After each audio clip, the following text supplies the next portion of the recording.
This has had an hiccuping, which is probably not very comfortable for him. But he did it to himself.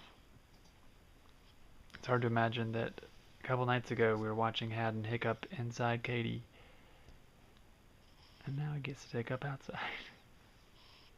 And now he's looking at his nose.